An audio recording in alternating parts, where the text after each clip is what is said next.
Okay, I'd like to call this Cleveland Heights City Council meeting to order. It is Monday, June 16th at 7:47. Addie, would you please call the roll? Maddox. Here. Posh. Here. Larson. Here. Petrus. Here. Kuda. Here. Russell. Here. Cobb. Here. All right, any amendments to the agenda? Hearing none. Approval of the minutes? Well, there were no minutes. Students of Promise presentation. There we go. And this is Executive Director Bob Ivory. Welcome. Thank you so much. Appreciate it.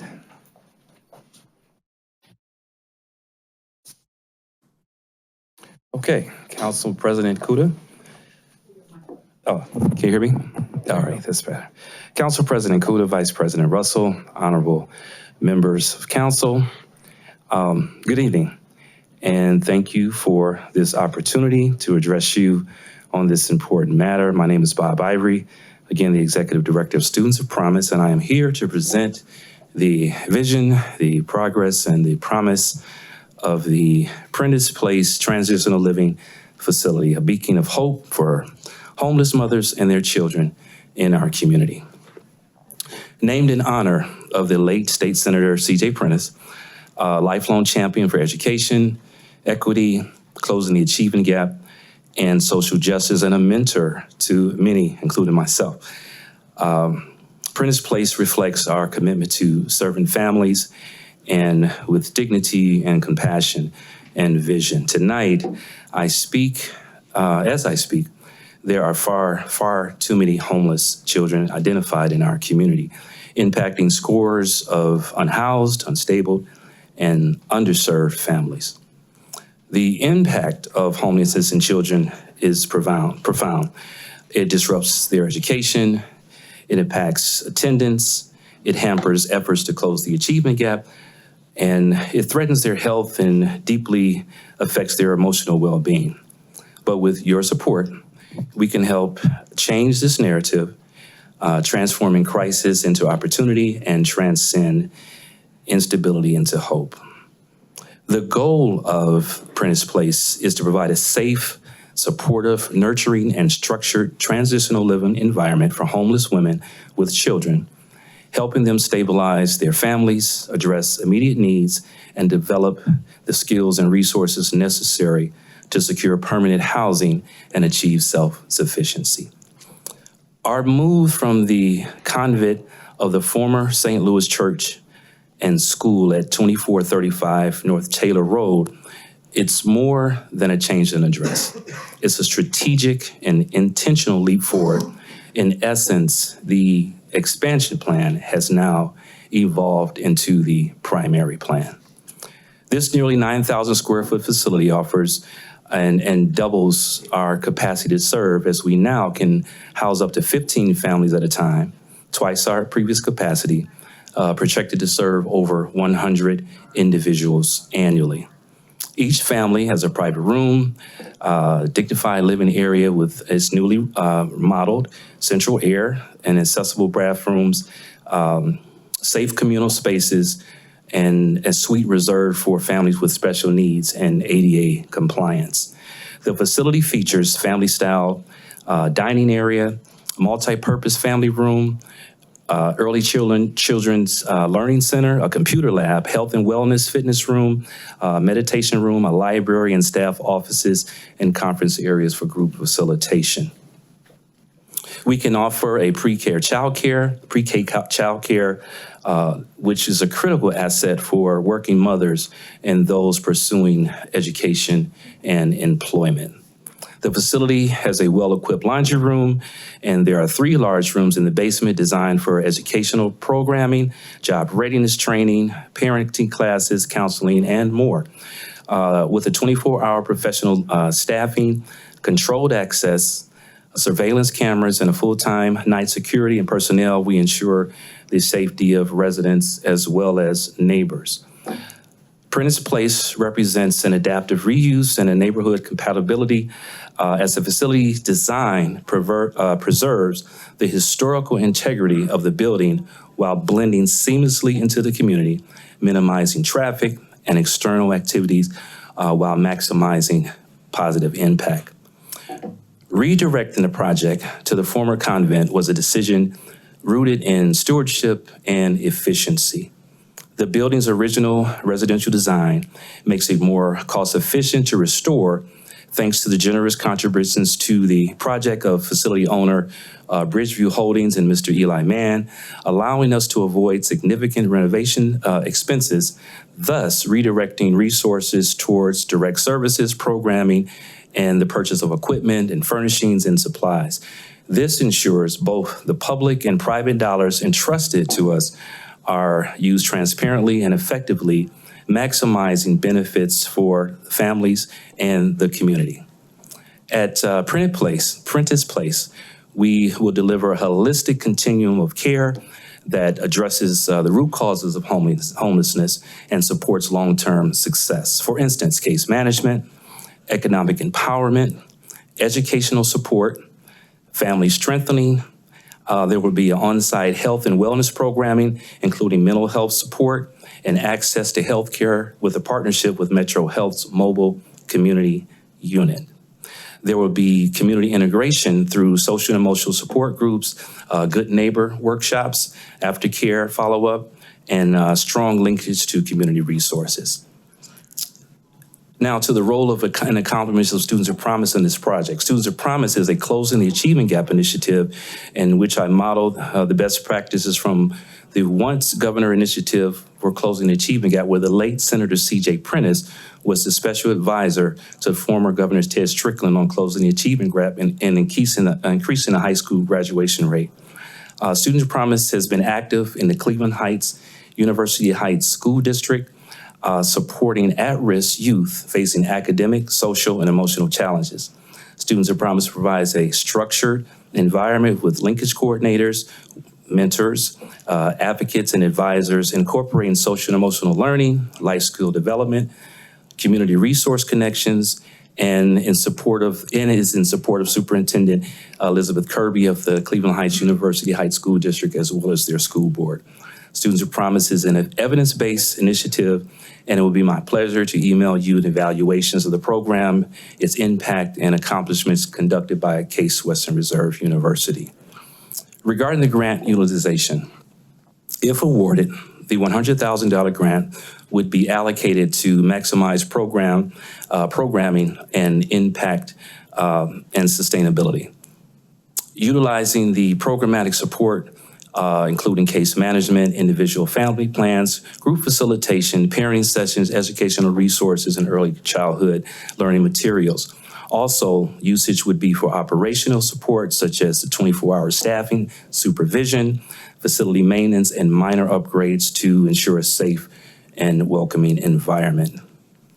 This investment will enable us to deliver comprehensive, high-quality services directly to families and children in need, ensuring both immediate relief and long-term success. Prentice Place also stands as a testament to the power of partnership, including but not limited to partners with Future Plans of Ohio, PNC Fairfax Connections, who are providing career development, financial education, and enrichment programming.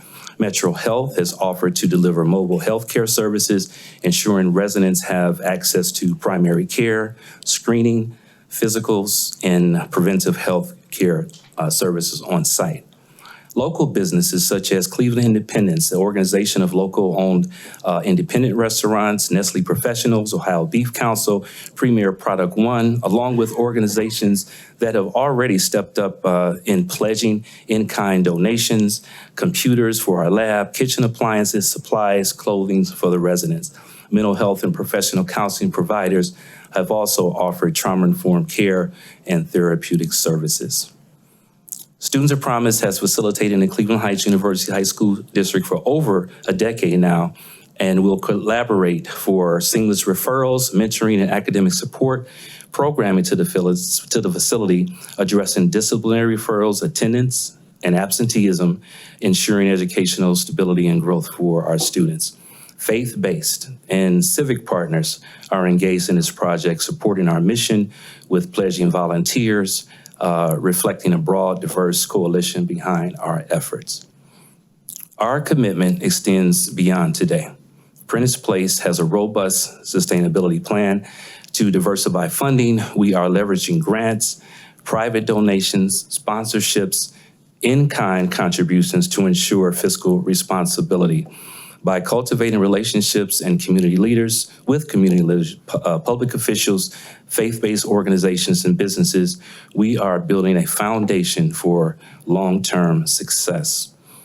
We maintain rigorous oversight, monitoring and accountability, preparing for regular reporting to stakeholders and to the public with proven expertise and guidance from our fiscal agent, Meredith Taylor Human Service Systems.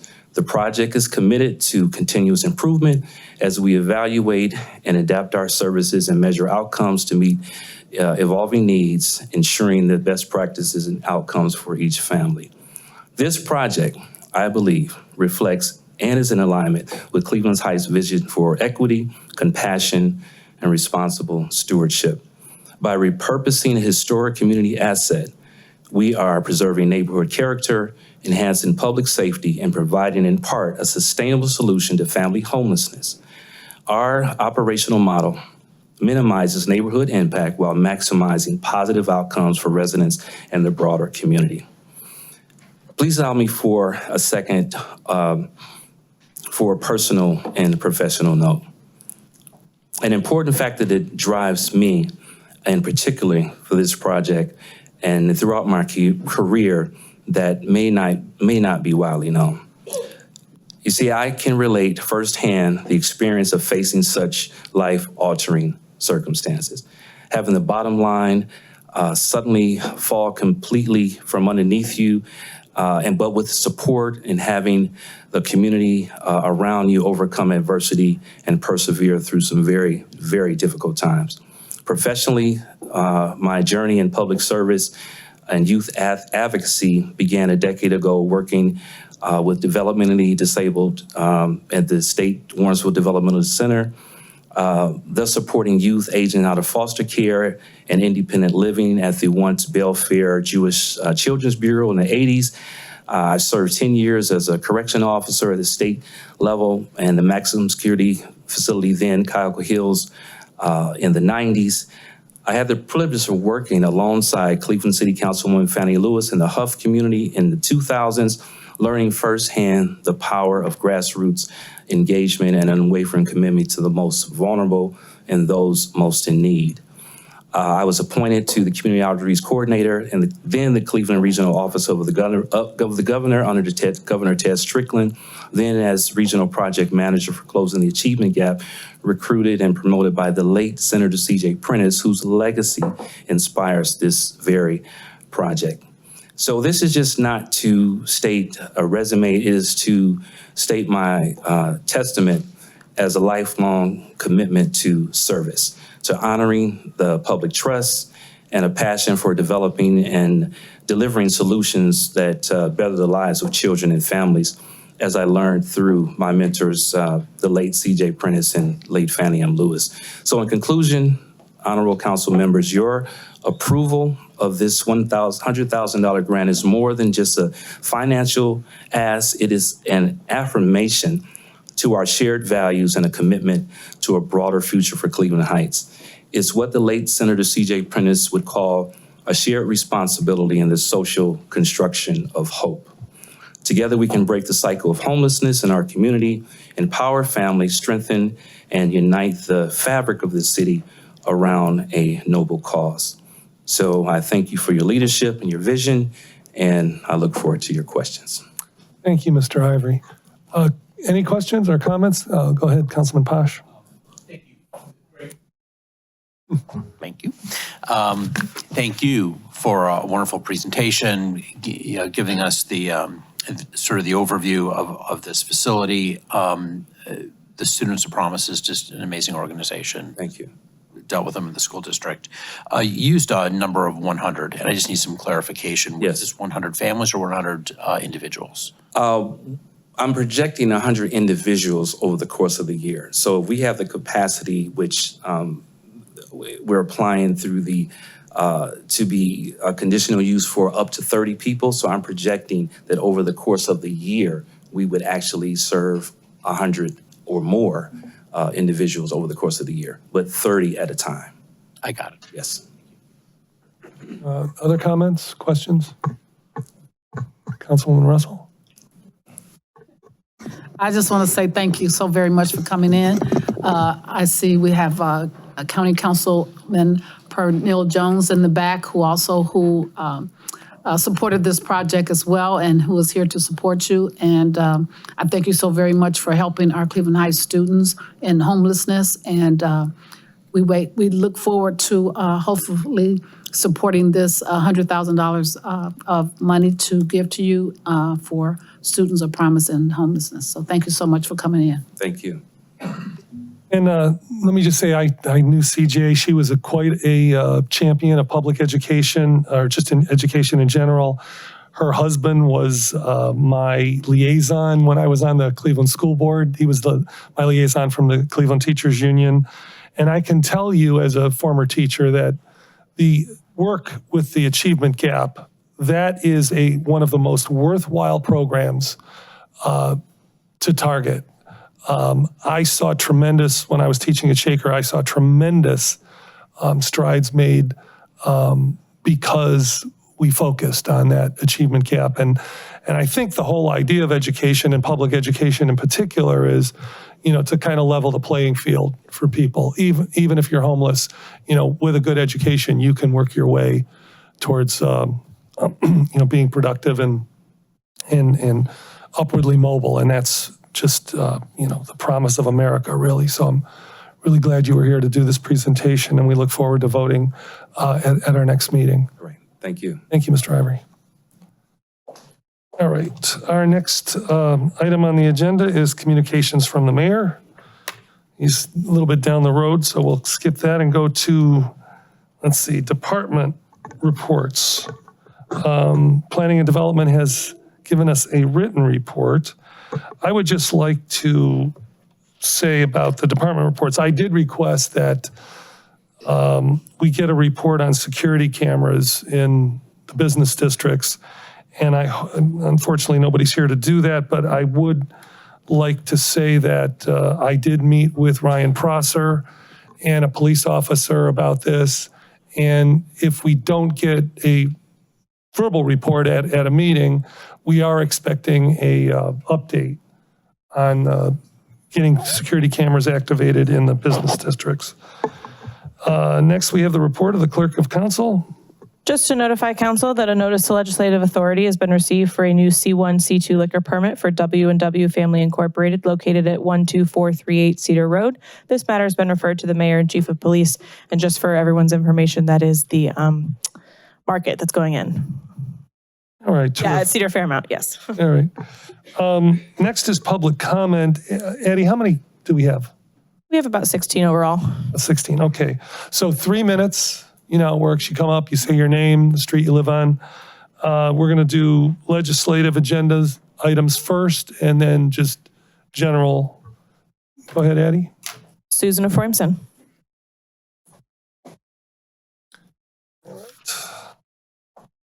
Hi, I'm Susan Ephraimson, 3825 Severn Road, and I'm here to speak for the legislation for prayer houses in the neighborhoods.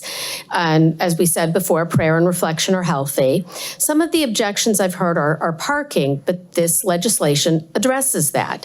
What if it's some kind of weird or dangerous cult that wants to move in? Again, requiring that entity come before the review board would allow, again, this legislation addresses that thereby.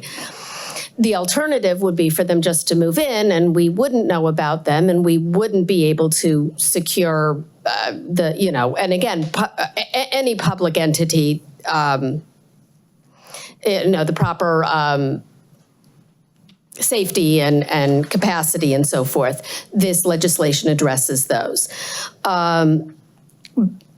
So to the woman who asked, but don't I believe in zoning? Well, this is zoning, and actually I believe in a higher power.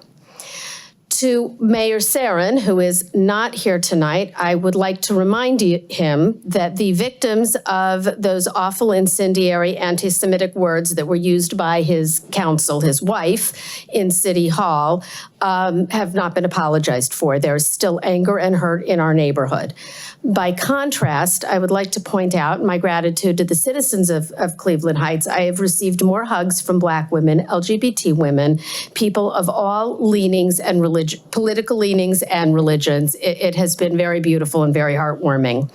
And I personally want to express my support for council, who in these times has been struggling hard to keep the balance between action without overreaction and avoiding bad precedent. You're truly in uncharted territory, and this truly is a wonderful and beautiful city. Thank you. Lou Radovojevich.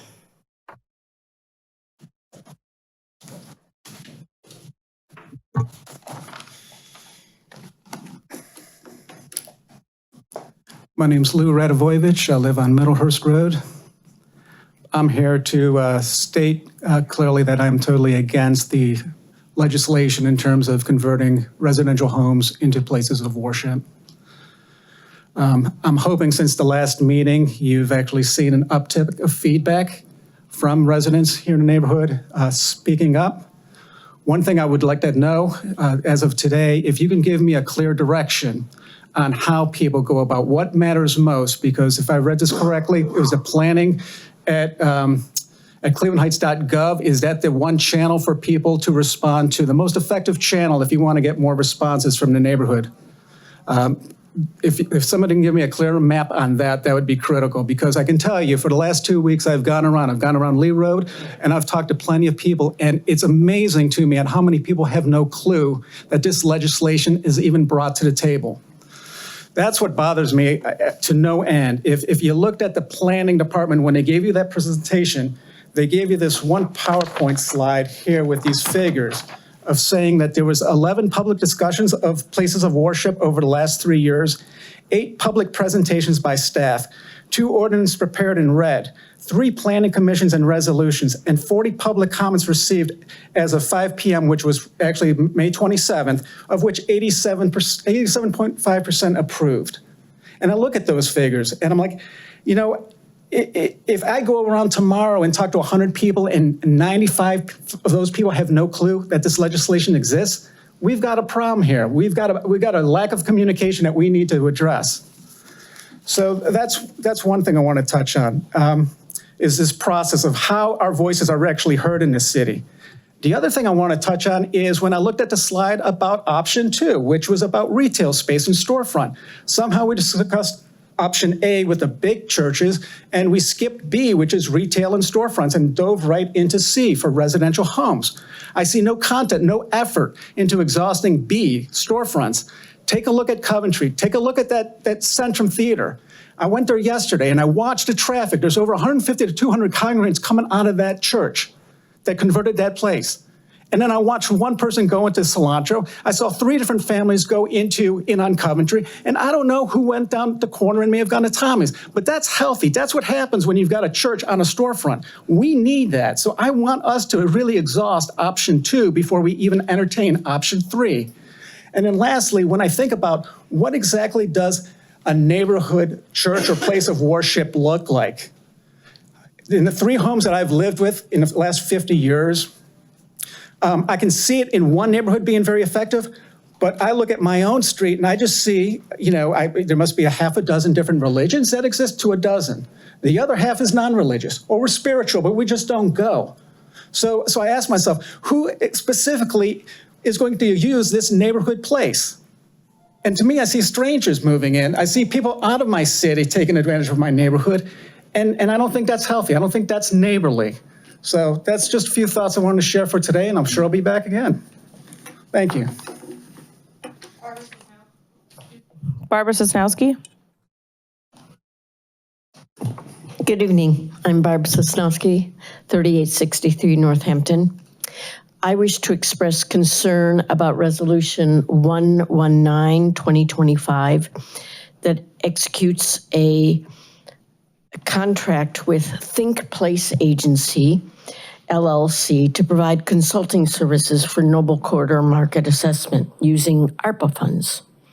My concern is that the city has had previous consultations in the past that have yet to be used, discussed, or more importantly, engaged. Another costly study with no follow-up or adoptions to whatever the findings reveal will only make the part of that hamster wheel of little progress for business along this noble corridor.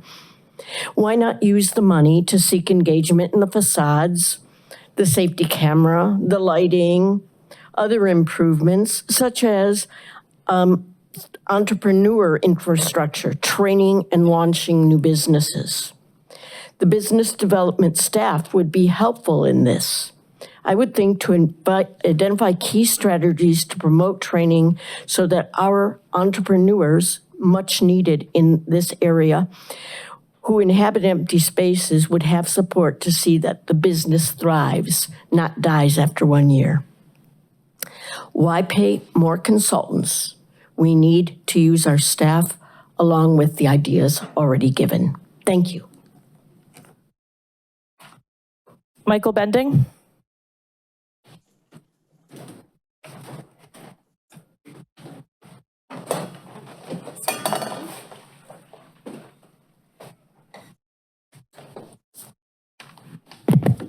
Hi, Michael Bending. I live on Edge Hill Road. So I want to come to talk about, my understanding is you guys are voting on the Park Synagogue legislation today, and I wanted to say how excited I am for this. Earlier today, I was biking up to come to City Hall, and I decided to just go and see it because I saw the sign, and honestly, the building is beautiful, but I feel like the property is kind of empty. I feel like it's kind of wanting for something more, and I think the possibility of putting some stuff for the community there in a vibrant, mixed-use project, I think is really exciting. I also think the project strikes a balance between preserving the old and welcoming the new. It builds a possibility of new neighbors, new students, and new institutions while keeping things like the daycare center, which currently serve the community. And it's a testament to how much the developer has engaged in the community that they were able to find something that's a good fit for the community. And so I would encourage you guys to pass this, and I look forward to seeing what the future holds with this. I also wanted to make a small comment on the neighborhood houses of worship. I did come up here last time and talk about how excited I was for that as well. I just want to just reemphasize that I think this is a cool project, a cool change, and also that part of the purpose of neighborhood houses of worship is so that people can walk there, which I think hopefully will address some of the parking concerns. Thank you. Jim Boyle. Jeez, I didn't think I'd get such a warm welcome. My mother is on her way, so she will be here when the legislation is introduced. By way of introduction, my name is Jim Boyle. I'm the proud son of Jack Boyle, who is being honored by a resolution in front of you today. And all of you that are here, and I wish the mayor was here. I've worked with him for numerous years, and obviously the cameras are here, and you recognize that being a public servant is not always fun. It's not always entertaining, but it is important work. And my mother taught me and others that public service is a noble profession. And those of you who serve, who take the time out of your days to be here, that really does resonate. I'm sure you all have families and other things that could occupy your time. And I thank you for introducing this legislation and recognizing the work that my father did. He served over 5 decades in some capacity and serving the public, whether it was as a city councilman, mayor here in Cleveland Heights, planning, zoning, all those boards and commissions that a lot of people don't know exist, but those of you up there know how valuable they are. And often did it without being bombastic or loud or rude or crass, which seems to be a recurring theme in our government these days. And all that, I do thank you all for, especially you, President Kuda, for introducing this. It means a great deal to me. It means a great deal to my family. And I thank you for recognizing the work that he did in this community. Thank you. Thank you. And I just want to say that the funeral was just spectacular. And you and your brothers and your sister spoke so eloquently. It was, yeah, please. It's easy to be eloquent when you have such good material to work with. And the only line that really gathered a laugh was that any of you knew my father know that I have his head of hair. And Yeah, right, if I right. learned nothing or accomplished nothing in life, I do have a nice head of hair. So in any event, thank you. All righty. Elaine Price. Good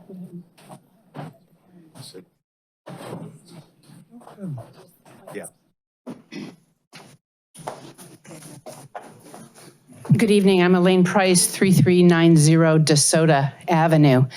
I'm here to speak tonight in support of the Park Synagogue S2 development plans.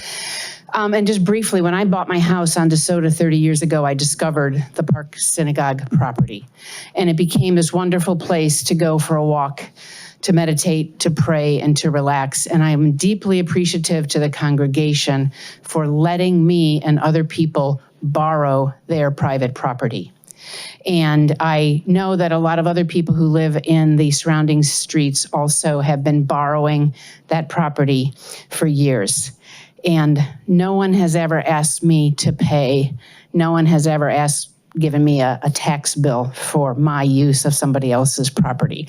So I'm also very thrilled that the congregation sold the property to the Sustainable Communities developers, who are also trying to keep that same thought in mind, where it's their property, they're going to do development with it, but they're trying to do it in such a way that those of us in the community can continue to use and to borrow that property. So I encourage you to support what they're asking for. Thank you very much. And I want to thank all of you, and I want to thank everyone on the Planning Commission for the work that you do.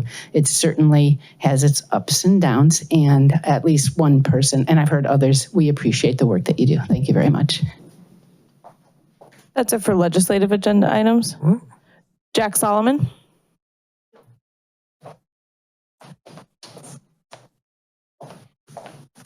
Good evening, Council President. Good evening, Council members. My name is Jack Solomon. Full disclosure, I do not live in Cleveland Heights, but I've had the pleasure of working in Cleveland Heights since 2019, just down the road at 2231 North Taylor Road, Lakewood University. For those unaware, Lakewood was founded by Tanya Higgins in 1998, a proud Cleveland Heights native who continues to reside in the community. The university's mission is to provide affordable, in-demand distance education programs to traditionally underserved populations, with a special emphasis on serving military members, their families, and veterans. On behalf of our entire university community, I want to extend my sincere gratitude to the council and all of the city employees who helped us secure space in the Cleveland Heights Community Center for our upcoming fundraiser on June 21st from 12 p.m. to 3 p.m. The event, Boots and Bingo, is a Western-themed celebration designed to raise critical funds for student scholarships and support programs. Attendees will enjoy 10 rounds of bingo with exciting prizes, line dancing between games, a demonstration of the viral new dance Where Them Fans At, and a fully catered meal. Western attire is encouraged, certainly not necessary, and all proceeds will directly benefit the students we serve and their families. We're such a huge, proud part of this community, and we deeply appreciate the partnership and support of the City of Cleveland Heights to make this event possible. Thank you for your continued commitment to fostering opportunities for education and community engagement. Thank you all. Mr. President? Yes. If he could come back just for a second and let everyone know just where your university is located. You guys are such an awesome addition to our city. I just wanted to make sure that was. Yeah, so Lakewood, we're down the road, 2231 North Taylor. And although we serve students all across the country, we're really trying to focus on bolstering our presence here in Cleveland Heights in the local community. Great to see you, Councilwoman Russell. So yeah, thank you for the time. And thanks for the patience. I don't do public speaking very often. Appreciate it. Sure. Thank you, Mr. President. That's one of the few businesses there right in that area, and I just want to make sure they were promoted. Thank you.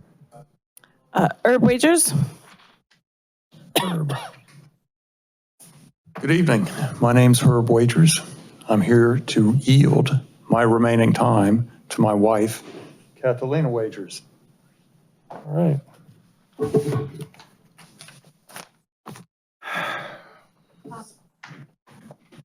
The reason why I'm gonna use his minutes in my minutes, the reason why I'm gonna use his minutes in some of my minutes is because if I read too fast, nobody will understand a word, so I have to read slowly.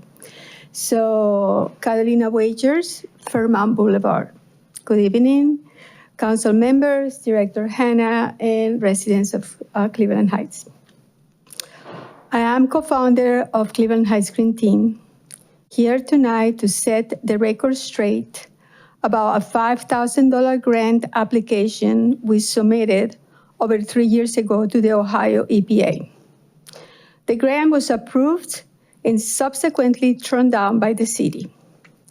At the time, a false claim was shared by Mayor Seren with some members of City Council and city employees that the Green Team attempted fraud by using the city's name to obtain grant funding without the city's knowledge.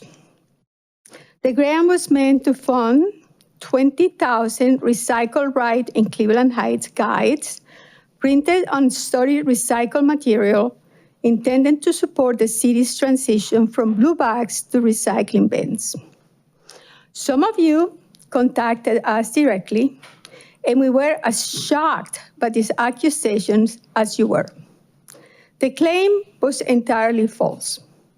We chose not to escalate the issue then, but last week, the misinformation was resurfaced publicly at a town hall meeting at the Noble Library in front of residents and members of the press.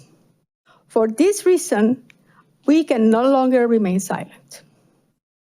The facts are clear and supported by the documents in the packet that you have in front of you.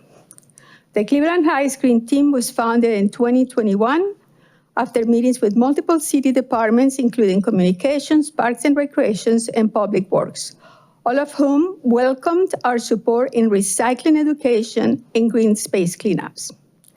In the second half of 2021, there were several informal discussions with both city and county staff about the importance of providing effective recycling educational materials to reduce contamination as we transition to bins. In January 2022, a recycling education grant opportunity from the Ohio EPA was announced, and we reached out to both city and county staff to discuss the idea of including recycling guides in Focus magazine, which goes to every single household in our city. City officials had no objections. We applied for the grant with the understanding that the city will design and approve the materials in coordination with county experts. On May 26, 2022, the Ohio EPA approved the grant. They also asked to speak with Mayor Seren to finalize details.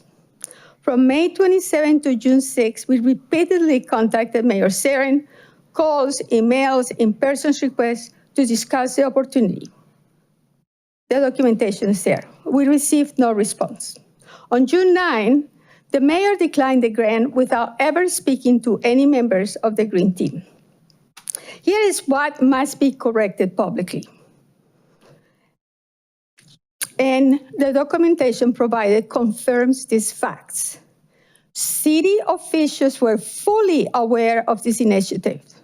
Multiple departments were involved. The claim that Mayor Seren was unaware of this opportunity is misleading. We made every effort to inform him. We understand that priorities shift. Declining the grant was a decision within the administration's right, and we totally respected that decision. But the lack of communication, transparency, and the false narrative that follow, suggesting deception from our part, is not right. And now, this misinformation has resurfaced again, casting doubt on the integrity of a grassroots organization that has worked tirelessly and transparently for the betterment of our community. Tonight, I humbly ask that this false narrative be put to rest. Our years of dedicated work speak for themselves. Thank you for taking the time to listen. Reverend Timothy Eppinger.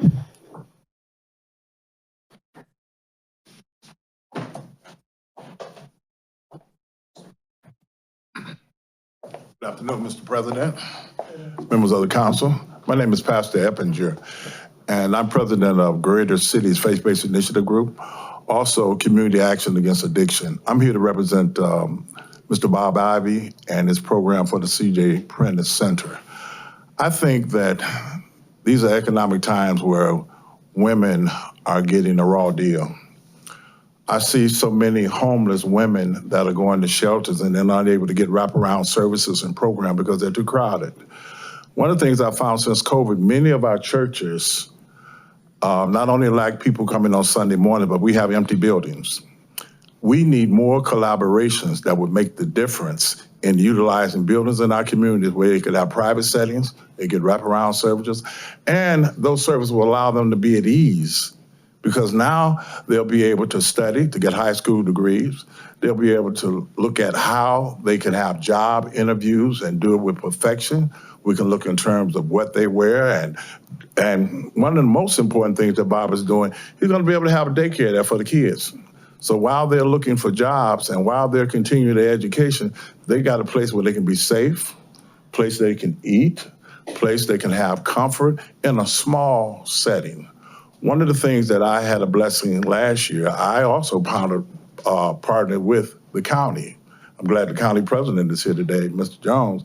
And we were able to provide funding for 16 churches to provide anti-violence programs. I had a main campus in Warrensville, and by the way, I didn't say I'm from Bedford Heights, but my company, Greater Cities Faith-Based Initiative Group, has worked with Calvary Hill here in Cleveland Heights, Pastor John Ribbons, and other churches across the city that we might be able to utilize their facilities to promote programs like Bob is doing to bring citizens together. So through that collaboration, we can help where there's a great need. Bob has worked with the Students of Promise for years to help students look at the importance of education.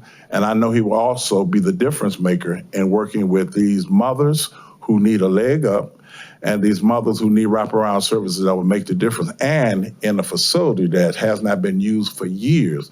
And this could very well be an avalanche where we could take what he's doing there and market it throughout our faith-based communities where now we have people that are coming in where they're getting what they need in small settings. Is making a difference with help from your council and help from other councils that can mirror what you're doing because they see how important it is. So thank you for giving me a moment to speak, and I like what I've already heard, meaning that we want to work together. Thank you.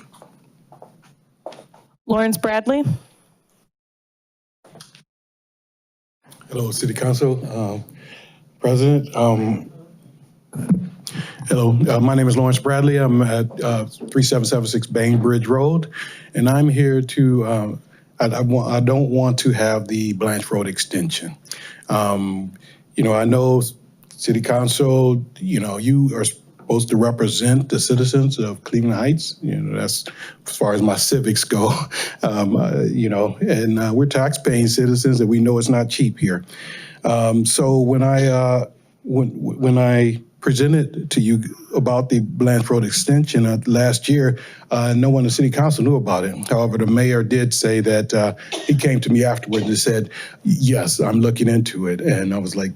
So he said that he was going to come back and send a message, or he sent me an email. He was going to have a meeting about the Blanche Road extension. So I was getting the neighbors together to let them know that it was happening, which most of them didn't know about it either, but they all were totally against it. So, you know, it is, you know, we bought the properties that we have because of the privacy that we have. But, you know, it's that area is also a wetlands, you know, so we have ducks that come in the spring. We have, in fact, there was a fawn that was born, which my neighbor just told me about. So, you know, and there's other animals that are back there. So, you know, it is, you know, it is wetland, and that is why we like it. I guess I was a little disappointed that, you know, when I came last time, no one reached out to me. I kind of expected someone from City Council. I know President Kuda, you came for a different issue, but, you know, no one came to speak about it. And, you know, it seems like everything we hear is based on rumors. So the latest rumor I've heard is that the project has already been funded and that they're going to proceed. And that kind of bothered me. You know, so I just want to, I mean, if the project's going to be shoved down our throat, you know, what are the citizens going to get out of it? What are we getting out of it, you know? I mean, I know that all the new properties that are being built, they all get 15-year tax abatements. and then, so are we going to get a stipend so we can make our properties look, because they're supposed to be building houses or townhouses, once again, rumors that I've heard. So, who's benefiting from this? I mean, the citizens aren't. So I know the land's owned by the Hebrew Academy, at least that's what it was on paper. And so I don't know who's benefiting from this, but can we get tax abatements? Can we get stipends to make our property look as good as the new ones that they're building, or they're going to build it? And then, or even a fence, just so we don't have to hear the noise and all the construction for, they said, next 4 to 5 years. So I just want to continue to come and I guess let you know that I'm totally against it. Our neighbors are against it. If you guys come and talk to us, we can all talk to each other. Mr. President, if I could ask some brief question, just so I understand the beginning of what you stated. Did you ever initially have the meeting, in the neighborhood meeting with your neighbors and anyone with the city? No one from the city. I just talked to my neighbors. Okay, so there was never an engagement meeting at all with the project in the city. Okay, I just wanted to confirm that just to make sure, because that's something that needs to happen, so that at least you guys are informed about what's going on. And I think that's and that's the biggest thing. We want to be informed about it, rather than have to hear rumors through multiple sources. And so that's when the project, have you received any notices or paperwork from the city at all about the project, or showing up to any planning commission meetings or anything? Have you or your neighbors? No, the only thing that we got was when they were doing the surveying. There was a surveillance, they were surveying the street. So they were doing that all in December timeframe. So, and how were you notified of that? It was a mailer or mail. It was email. It was an email, email. And they were, that they were going to be doing the surveying in that area, and they were going to be tearing up our property, basically. No, I just appreciate it. I think this is something we can definitely help you with in terms of getting that resolved. And I'm thinking, Councilwoman Russell, I don't want to put you out there like that, but I'm thinking if nothing else, we can help facilitate that through council. We've done that in a couple other projects in the past, just to make sure that we're getting that feedback from you guys. And if nothing else, it needs to be an informational meeting. And the reason I'm asking you these questions is because 6 other people emailed me this weekend about this again, because apparently there was some more activity on your street. And so people were asking. And so it's clear to me that we need to do a better job of informing you guys over there. But I think we're at a point where we definitely need a meeting so that you can be informed and we can get feedback, because it sounds like you don't even know what you'd be giving feedback on yet. And so that's we don't have like I said, everything is rumors. Okay. So thank you, Mr. President. Go ahead. Sure.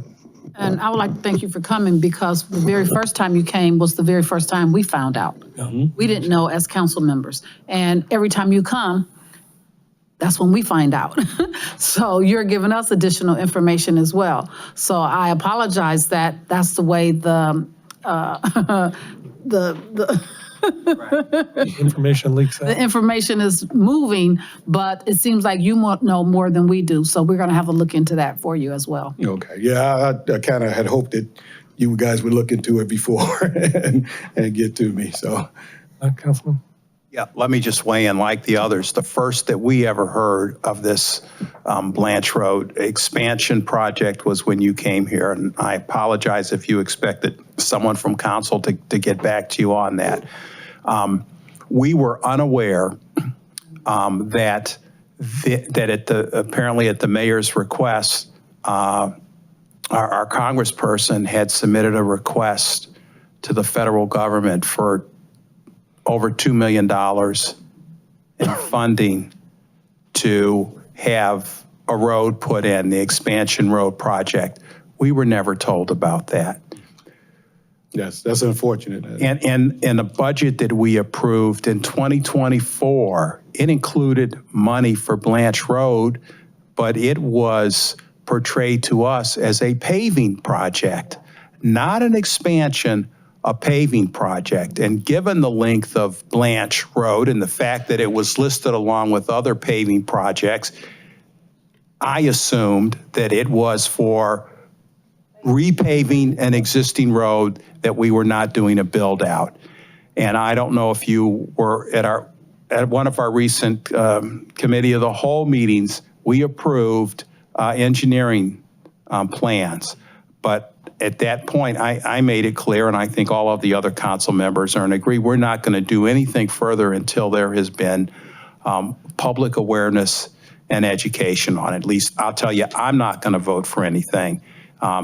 And, you know, this government's supposed to be run on transparency. Yes. And I want you to know that the extent of this was hidden from council. Wow. Mr. President, just to add to that, I do owe you an apology, and the reason that is we assumed, and I was advised that a community engagement meeting was happening, and considering the conversations that council has had about projects and some of the feedback that we've been hearing over the last several weeks about other properties being sold and projects in the city, that should have happened. And so I hear you loud and clear. You shouldn't have had to walk in here this many times to continue to ask us. We should have been in that neighborhood. I know the planning department, I'm a former planning commissioner. I can tell you they do a great job of engaging the community and dropping things indoors and making sure that things are being addressed. But I don't think because this wasn't at a hearing and nothing rolled out yet, I don't think they did that level of engagement. And so we need to figure out how to get a meeting over there ASAP for the residents there specifically, because you now have people on the other streets asking the same thing and how to impact them. And I'm sure you know that already. In fact, one of them mentioned you. And so I definitely we owe you an apology, and we'll make sure this gets handled. So Addie, we have Lawrence's contact info. So why don't we do this? Tomorrow, if you could, you know, talk to somebody in the planning department to talk about setting up a meeting in that way, because that's how it happens. Okay. Somebody from the planning department I'm not saying it happens exactly this way every time, but 90% of the time, it's the planning department sending out direct mail and emails to people who live in the neighborhood to have an informational meeting. So please, and thank you for bringing this to our attention. You're welcome. Again. Lavelle Custard.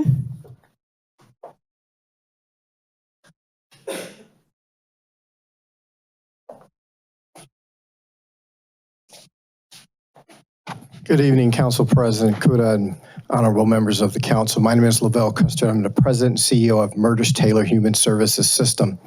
I'm here in support of the Students of Promise Prentice Place project.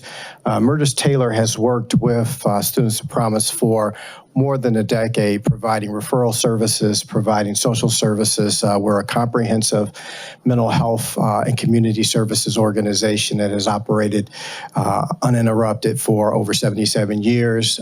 We serve as the fiscal agent, and we've served as Students of Promise's fiscal agent for approximately a decade, and we provide the fiscal oversight. Our accounting department manages grants and funding.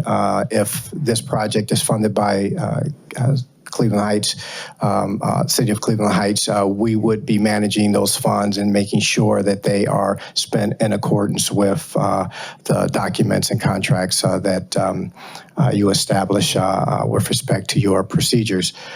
Murders Taylor provides services to over 10,000 individuals a year. Directly, we provide services indirectly to probably another 5,000 individuals, and we provide quite a bit of technical support to Students of Promise, and we'll continue to provide that under this project if funded. Thank you. Thank you. Philip Wadsworth.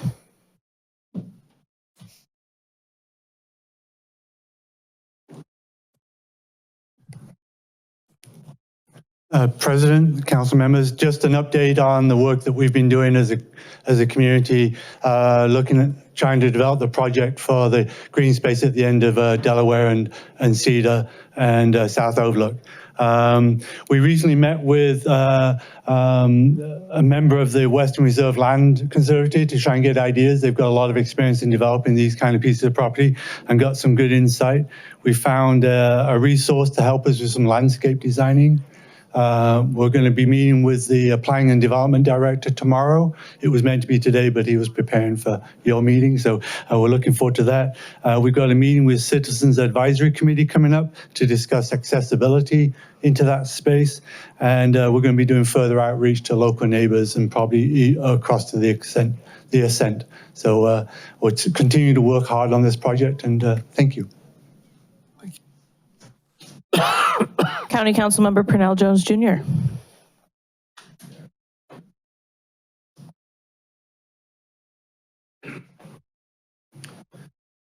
Good evening, President Kuda and members of council. Again, my name is Pernell Jones Jr. I am a county councilman and past council president for Cuyahoga, and I'm here to speak on behalf of Bob Ivory, the Students of Promise and the transitional living facility that you will have here in this community. I just want to give you a little history. I met Bob Ivory campaigning 15 years ago, and we both ended up in county government together, him on the administration side and myself on county council. And also share with him a funeral director by profession. My family owns the Pernell Jones and Sons Funeral Home, second generation owner.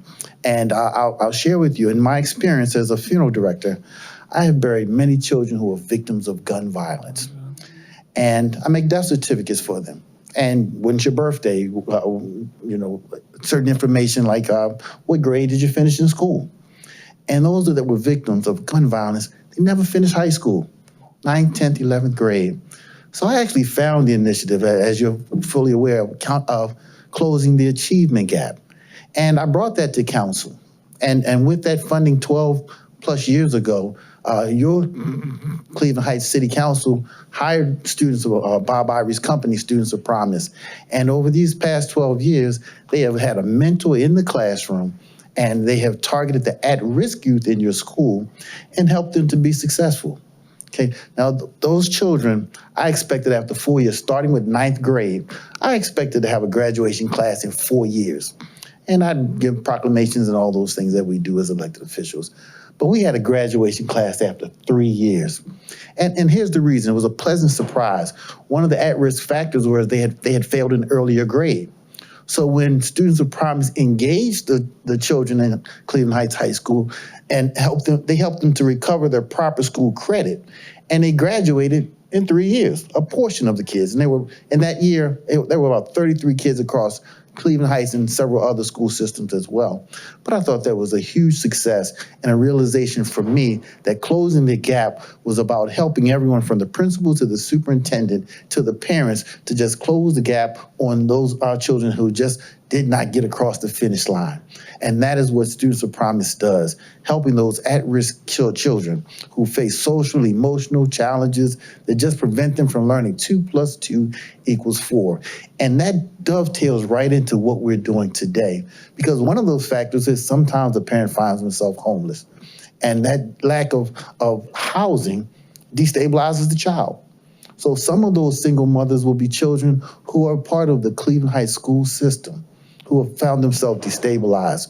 So this is such an incredible thing and an asset in Students of Promise to this community as it has been for the last 12 years. And this is just another step and another level of giving back to this community in a way that's going to benefit Cleveland Heights for years to come.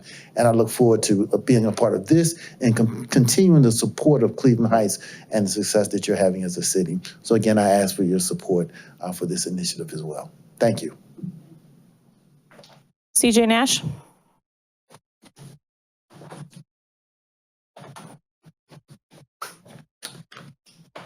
CJ Nash, Vandermar Road, and with all the stuff that's been going on lately, I figure it's time for some good news. Cleveland Heights Community Market. This is something you guys are aware of, but over time, we've been finding out that there are a lot of people in Cleveland Heights that don't know about this. This is something that's going on every Sunday. It's at South Taylor and Cedar Brook Road. It's between, I go there, I'm bending there and I gotta look at when it starts, 9 a.m. to 2 p.m. They've always got food trucks. There's a large variety of vendors there. I mean, it's not huge yet. We're getting bigger. From people with produce, to people who make things, people who sell coffee, people who sell cookies, you name it, there's somebody there probably selling it. This is really a nice market, and I hope people start coming to it more. We're getting more and more people every weekend. I'm not there vending every weekend. I'm not running it. I'm just trying to get more people in there and more people aware. If someone that's watching has a child that maybe is interested in learning about business, or maybe they're interested in learning about how to sell something, this is a really good family-friendly environment. The vendors that are there are so helpful. They're very, very nice. Everyone is very kind. We have a great time. And if you have a young person that wants to learn how to do this with them and their parents or something, this would be a wonderful opportunity for them to break into being a vendor or selling or learning about business. It's just an idea. But I hope people find out about it, let your neighbors know, let people know. It's a lot of fun. Like I said, they always have food vendors there. And this last weekend, they had a food vendor that had Mexican food. I can't remember the name of that vendor. They were so good. They were yummy. And they had a vendor, you either like ginger or you don't like ginger. One of the two. That's one of those things that people like or they don't. But they had a vendor there that had coffee, really, really good coffee, the kind you press to make it. And they also had tea, and I walked up and looked at the tea, and they had one tea that was turmeric and ginger. I said, well, let me try that stuff. Boy, that was so good. I just kept on going back and getting more. It was really good. I usually buy honey at the grocery store, but I prefer local honey. There was somebody there selling local honey. So come on out to the market. It's a nice thing to do. It's a wonderful thing on Sunday. Just stop by. Once again, it's on the corner of South Taylor and Cedar Brook Road. Thanks. All right. Thank you, CJ. All right, one final one, Patricia Frost Brooks.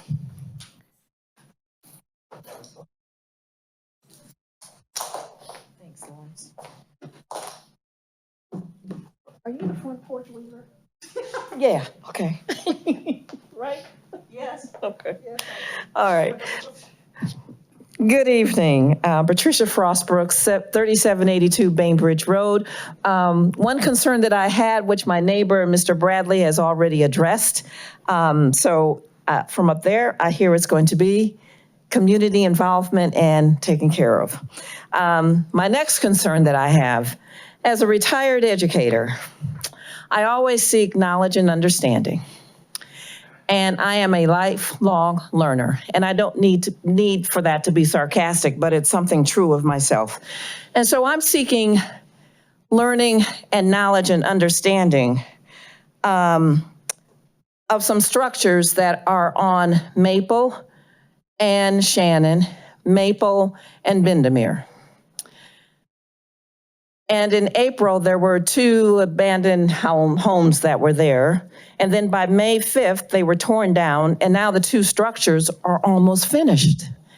And I don't know what they are. And we asked our neighbors about those 2 structures that were going up there.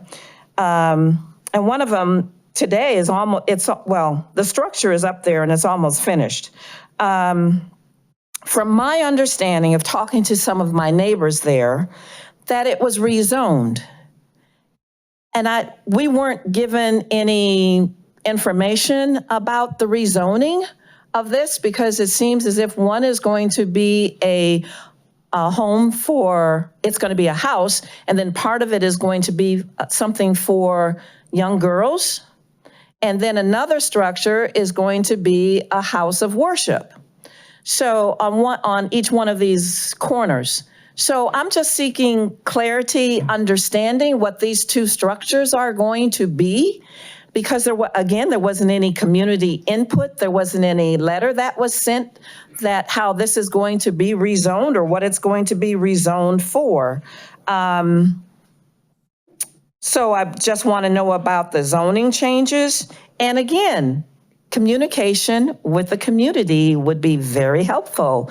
Yes, that's on the corner of Maple and Shannon, and the other one is on the corner of Maple and Bendemeer. And I know I spoke with a few of the council people up there, and I invited them to come down Maple to see what was going on, to see these 2 structures. Thank you. Again, you are informing us of something we are not aware of. Yes, I understand, Vice President Russell, and as one of them that I spoke to. Yes. I just had a clarified question about that. So the original 2 structures were homes. Yes, they were. And now we're building 2. I just want to make sure. So structures, like one looks like a house and one looks like something else that you think is. They both look like houses. One is a bit larger than the other one. That's on Maple and Bendemeer. And then the next one, they're like just catty corner from each other, Maple and Shannon. Okay, thank you. And one of them is like, I saw some men walking in one of them today. So it's sound structure that they are observing and looking at. Okay, thank you. Yes, just want to know, how is it possible? How is it rezoned or zoned?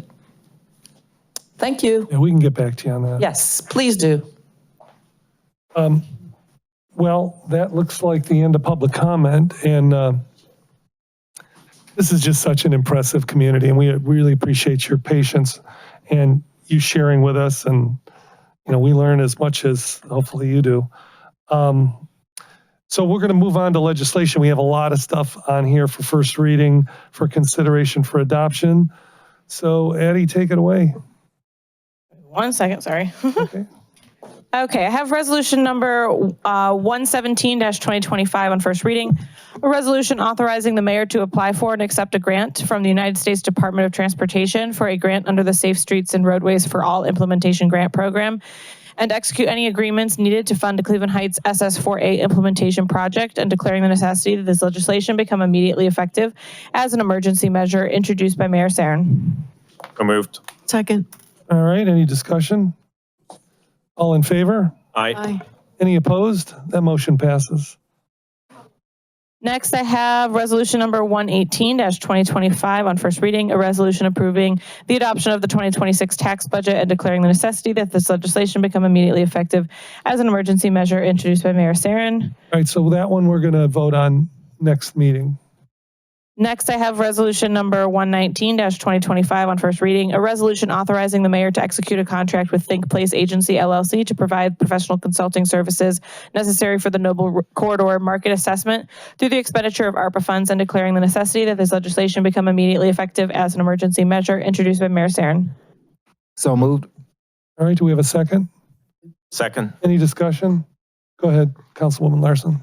I would like to reassure Barb Sosnowski that I'm going to vote yes on this, but I did ask Brian Iorio, who is a staff member in planning development, who works closely with the Noble Corridor plan, that if he was optimistic that because all these studies that have been done, that Barb and I have sat in on those community meetings, that the 2024 study of the Noble Corridor Comprehensive Plan, which is what this consultant is supposed to merge with, that out of that will come recommendations that we will see implemented. So I am supportive of it, but I'm also going to expect that we see change on Noble Corridor. Any other discussion, Councilman Cobb? I'm troubled that we're engaging the services of a New York consulting firm to do a study regarding local issues. And I'm going to be a no on this. All right, thank you. Any other discussion? Well, I would just say that for me, the fact that we hadn't done anything in 9 years makes it probably irrelevant, the information we had, or at least outdated. But I am, like Councilwoman Larson said, expecting to see something moving forward. And I am a little dismayed that we waited 1.5 years after the money was allocated to get started on this. But I don't want to put it off. So I'll be a yes on this. Any other comments? Sure. Oh, go ahead, please.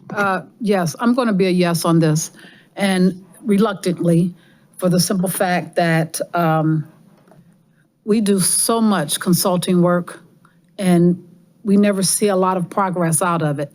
And it seems like we put a lot of money into consulting.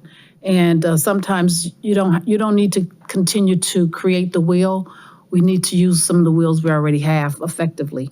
And I'm really concerned about Noble, but after looking at the background, and I'm also with Councilman Cobb, the company is out of New York, and I'm not sure if they chose the company out of New York because it was a women's organization and a minority group that may lend a little bit more validity to that area. So I'm not sure. So I'm going to support this for this moment, but I will definitely be on them about making sure something comes about it.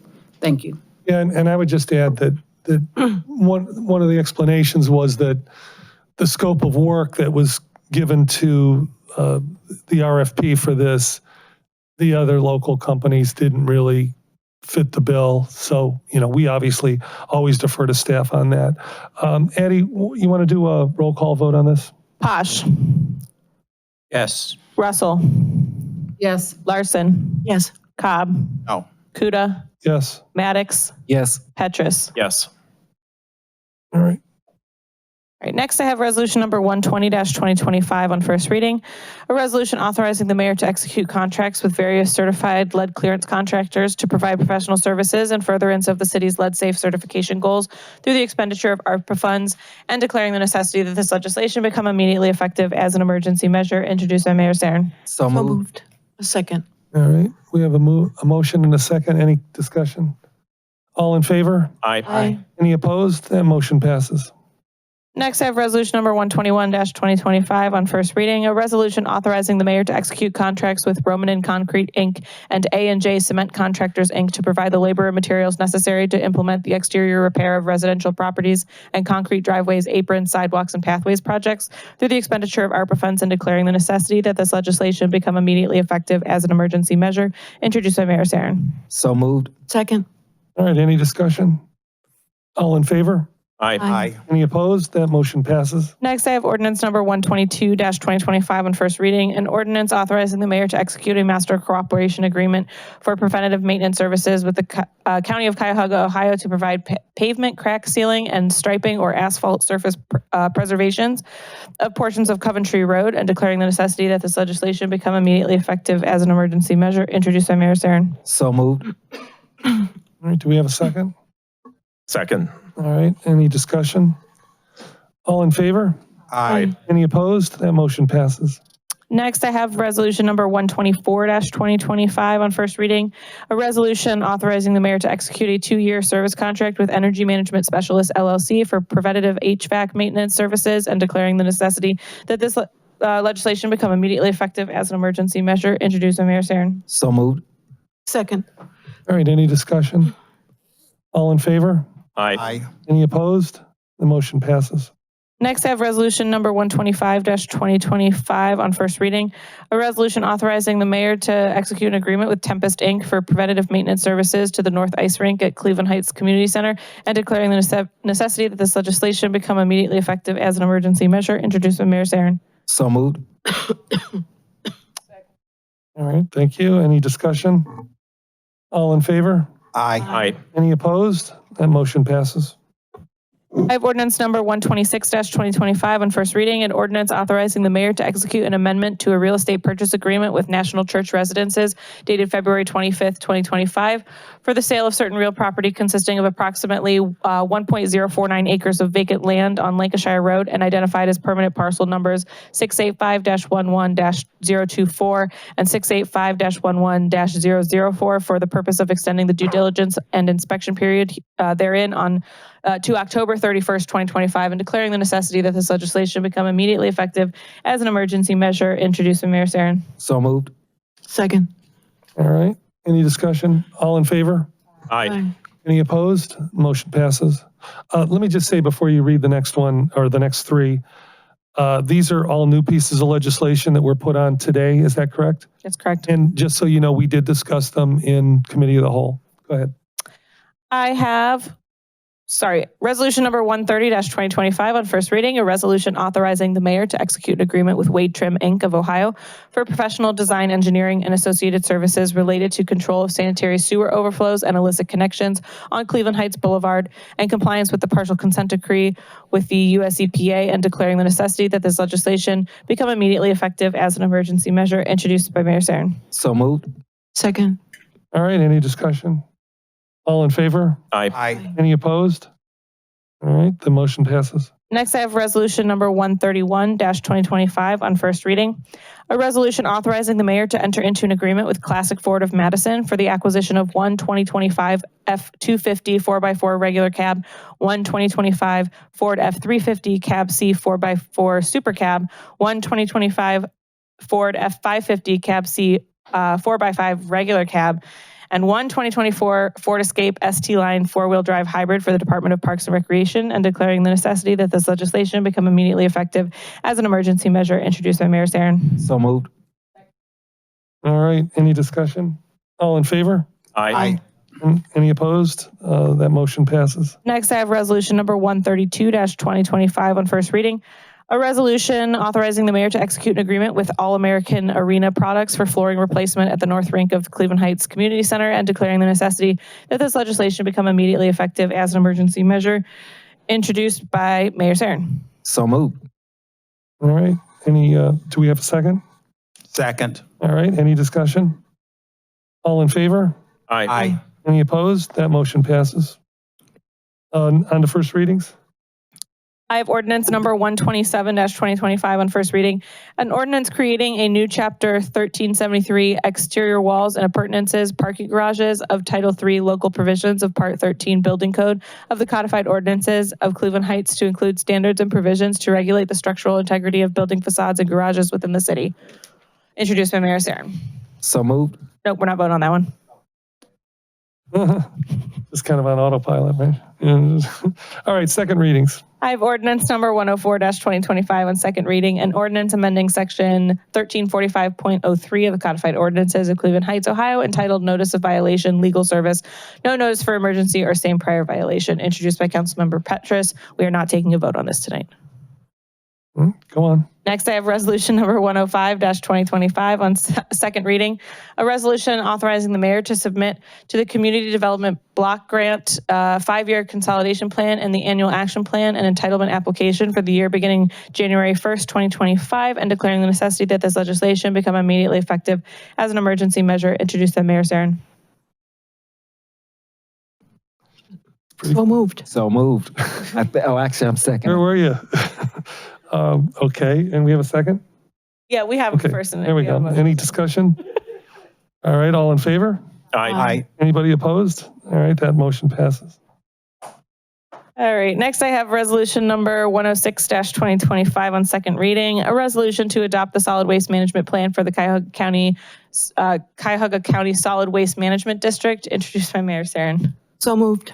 Second. All right, any discussion? All in favor? Aye. Any opposed? The motion passes. Next, I have ordinance number 107-2025 on second reading, an ordinance amending Chapter 131 to add provisions for equity pay adjustments and benefits for the chiefs of police and fire departments and assistant fire chief, introduced by all city council members. So moved. Second. All right, any discussion? Councilman Cobb? Yes. This is related to this ordinance. I've had several city employees reach out to me wondering if they're going to be getting a cost of living salary increase or any pay adjustments as a result of the Archer study, because they've seen this legislation that calls for equity pay adjustments for the chiefs of our police and fire department. And as I have told them, in the budget that we passed, we authorized a cost of living salary increase. If they haven't received it yet, they need to talk to the mayor about that. That's not on city council. If they believe that they are entitled to equity pay adjustments, that is with the mayor. They need to speak to the mayor or someone in the HR department about that. I'm also told that we have employees that are still working below the minimums that were incorporated in the legislation that we passed adopting the Archer study and those new salary and pay grades. That needs to be taken care of, and it needs to have been taken care of yesterday. Those employees are due retroactive pay dating to when that ordinance was passed. But as we have been told, there's only 2 people in the HR department and 2 temps. And we've had no HR director in this city since August of 2022.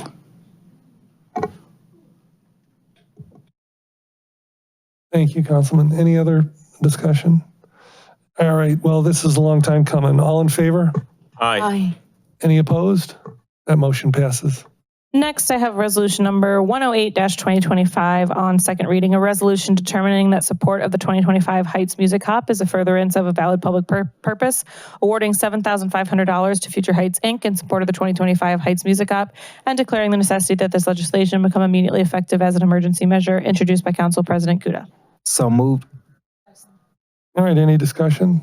Mr. President. Please. I just want to again thank the council president for bringing up the process that we'll be using for these kinds of grants and these kind of gifts. I know you've heard from several requests tonight from the community in terms of us giving out funding for nonprofits or for social services. And so one of the things that we talked about as a council is ensuring that when we give this money back, that there's reporting that comes back. So you know the impact of that money, where it's gone, how it was utilized. And so really, really excited to start putting that in place.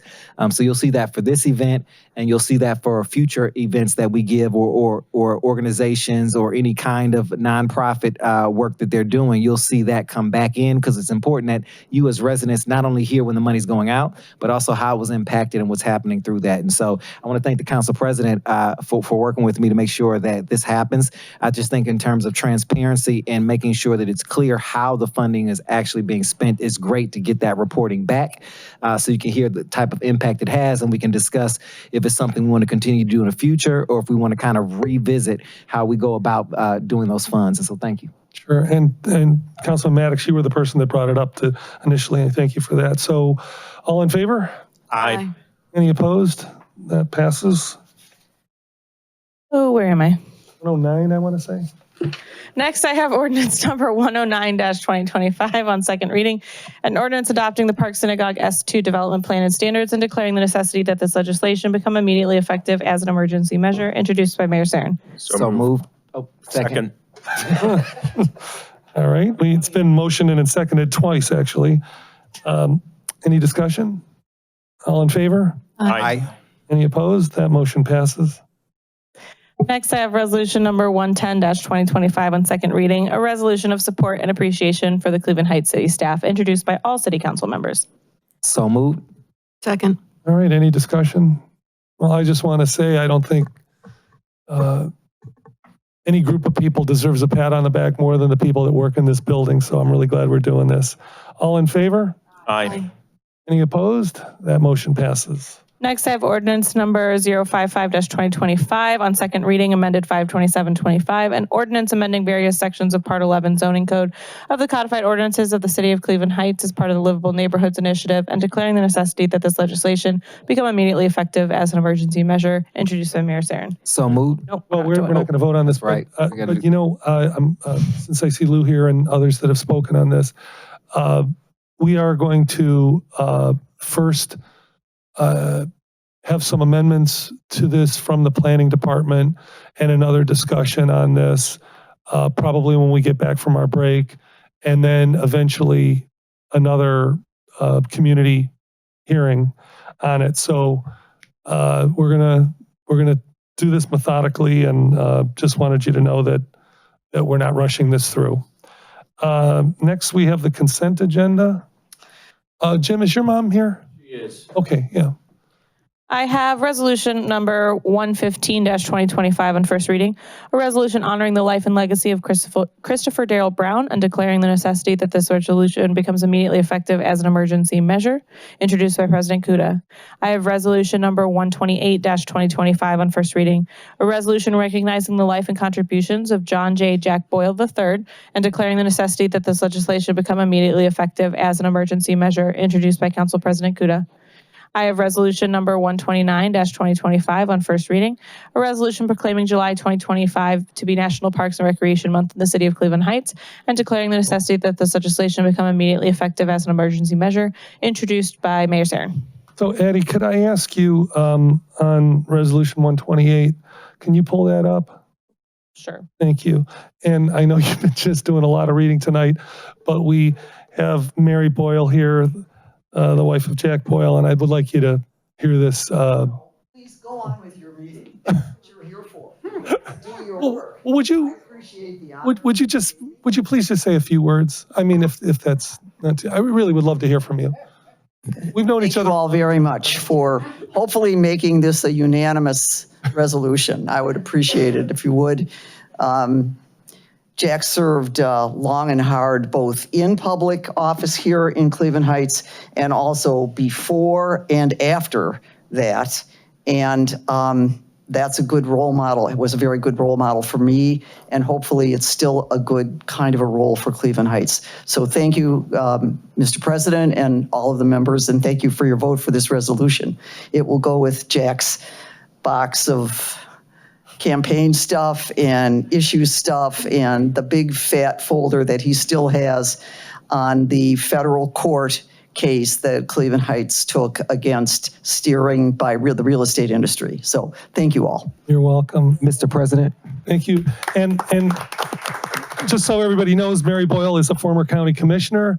And go ahead, Councilman. No, I was just going to say it's an honor to have you here as well. So we want to celebrate you. You're not just a stand-in, and so thank you for your service. But I want you to know that your husband's words, his lessons, have gone light years. I can't tell you how many people repeat things that they've heard from him to me just for direction and lessons. So thank you. So even though he's no longer here, I want you to know that his work, his service, his thoughts, his deposits are absolutely still around. And so thank you so much. Thank both of you. Sure. And I have to tell one quick Jack Boyle story. One of the things in the resolution is this trip to Bosnia. And I went twice as this was for the UN. We were actually election supervisors there. And Mary's husband, Jack, and I actually roomed together in Split, Croatia before we went down to Sarajevo to do what was their first election in 50 years. And over 95% of the people in Bosnia, this was just 2 years after the war, 95% of the people came to the polls. Wouldn't we love to see that here in the States? But Jack and I had a wonderful time, and it's really something I'll never forget.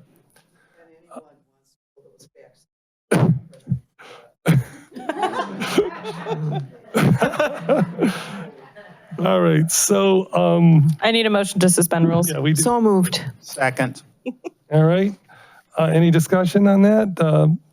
All in favor of suspending the rules? Aye. Aye.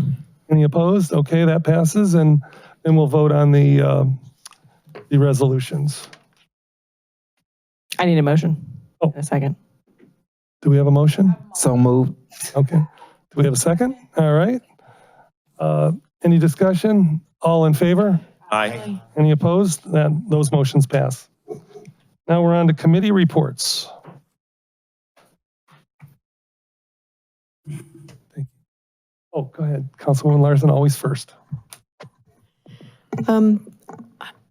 I will try to make this as brief as possible, but we did a lot of work in the Finance Committee meeting on June 3rd, the committee members and myself.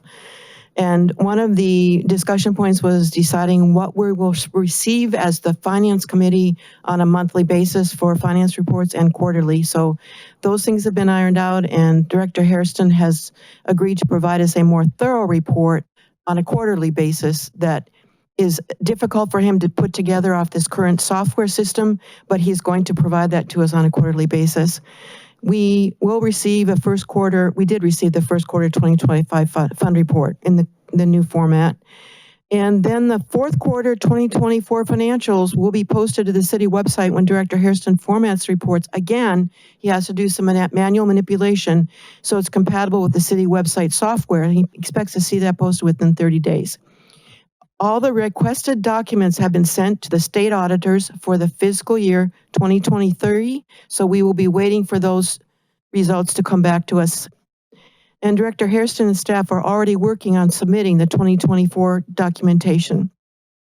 Committee and council members present, we're happy to hear that Director Hairston is actively seeking a new municipal finance software for his department, much needed. We did discuss internal controls for requests from the administration to transfer funds. And a new software package should include an audit trail whenever those transfers occur. So that's one thing that Director Harrison will be looking at. Vice Chair Maddox will make his presentation on lending programs available to underserved neighborhoods at the August Finance Committee meeting. This was a recommendation from the Racial Justice Task Force. Finance Committee's next meeting will be in August. Municipal Services and Environmental Sustainability Committee met June 11th, and we discussed the legislation which we passed this evening to approve the Cuyahoga County Solid Waste District Waste Management Plan. And it's for 15 years. The fees will remain the same for that 15 years unless something tragic happens that they need to make an adjustment.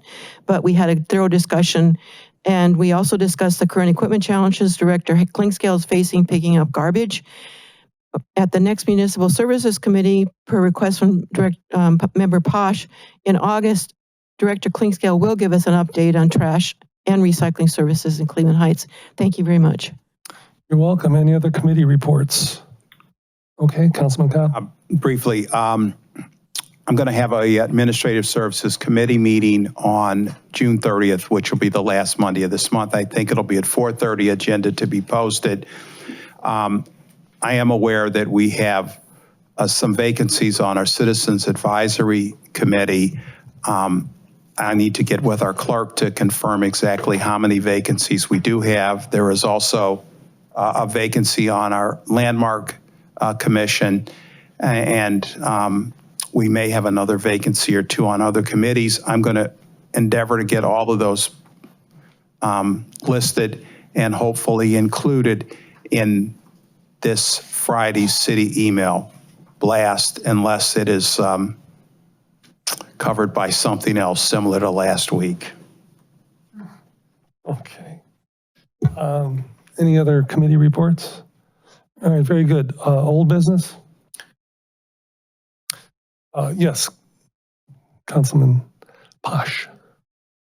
Addie suggested that I discuss the missing item that we didn't discuss in the committee as the whole regarding council hiring legal counsel. Okay. Is this an appropriate time to have that? Yeah, I mean, we did bring it up before, so we could call it old business. So we were tasked, I believe, Councilmember Cobb and myself were tasked to look at various lawyers that we could hire. We did sit and meet with a gentleman named Steve Byron from a firm, Singerman Mills, and he is the current law director of Pepper Pike. He's worked with many other law departments. The reason for not necessarily this particular person's hire, but I guess taking a step backwards is we do realize that there are some conflicts between what council needs work done and what the law department can actually provide. And it's not, I don't say that with any disrespect to the law department, but there's just some inherent conflicts between when the law department has to represent the mayor and the administration, and council has other things that need to be looked at. We had this conversation. We have an engagement letter. We have an hourly rate, which is a municipal rate.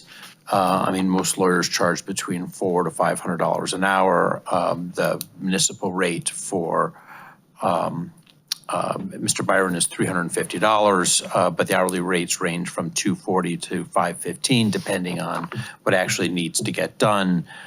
Usually this goes through, the work would go through an agent of council, and I would presume that would be our council president. If we needed work done, we would discuss it. It would go through council president, and then either a scope of work would be prepared or would be worked on an hourly basis at the council president's discretion. This is outlined in a scope of work that I'd like to submit to the law department for their form review and bring it to the attention of the council at our next meeting. I've heard a rumor that the next meeting might going to be asked later on this month. I may not be able to attend, so we need to may not be the next meeting, it may be the meeting thereafter, but it'd be something that I think we all should be a part of. So just so I know we need do we know the scope of work? And We have a draft scope of work. so who would, the law director would draw up a contract? Yes. Do you want to get a consensus on moving forward with this? Not necessarily well, obviously we can't vote, but I mean, I think moving forward with this and providing the information to the law department, certainly. I mean, I think a consensus would be important to have. How could we do that without actually voting? You could ask if anyone has any objections or concerns. I think this has been discussed previously, and so that's fine. And if there's an engagement letter that council would like law to look at, we can do that. And I just wanted to clarify, if I might, without sidetracking this, the communications mechanism that Councilman Posh mentioned, I think, if I understood it, was larger discussions of needs for services from Mr. Byron or from an attorney would occur in council's meetings, but sort of ongoing communications would be through the council president so that there are no open meetings concerns. Okay. That makes sense. So any concerns about this? Yeah. I think it's a good idea. And just to be clear, it's not to replace the law director, who is still going to be required to approve any legislation as to form, but it is to provide assistance to council with some ordinances and other matters that puts the law director in a difficult position, given his role with the city and having to be counsel for council, the city, and to some degree the mayor. So I think it's a good idea. We also met with another attorney who might serve a different function. Unfortunately, we didn't get a chance to discuss that. And I think it's a discussion that I'd like to have in executive session at our next meeting. I would be for that. Any other discussion on this? Okay, then, oh yeah. I would support it. I just like to see all the information, the draft of the contracts or scope of work and all that stuff. So regarding this particular engagement, I will forward to council for your review, obviously not discussion, anything that I'll be providing to the law department, and also a resume of Steve Byron. So just to be safe, have Addie send it out to us. Okay. No, I don't have anything to add. I think it's something we need to discuss in executive session, given the issues involved. Yeah. So this wouldn't be old business. Any other old business? All right, new business. Why don't we discuss our next meeting and possibly July schedule? It seems to me that we could probably benefit from meeting on June 30th because we have pending issues.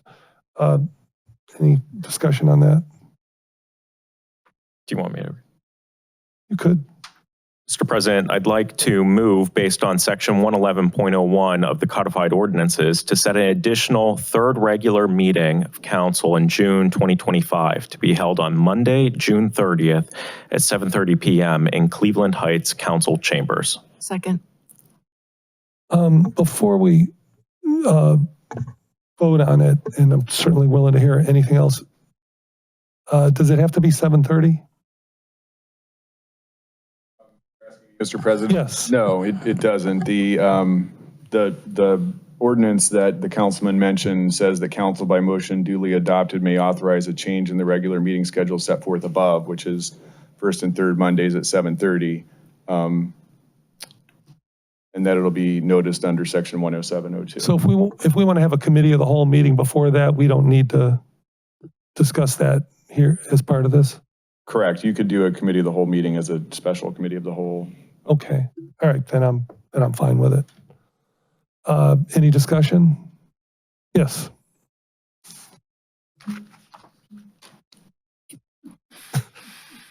Okay, well, this is great. For me, it's another surprise. I would like to meet. I think there's a lot of things in our agenda. I think this is happening because we're not meeting in July.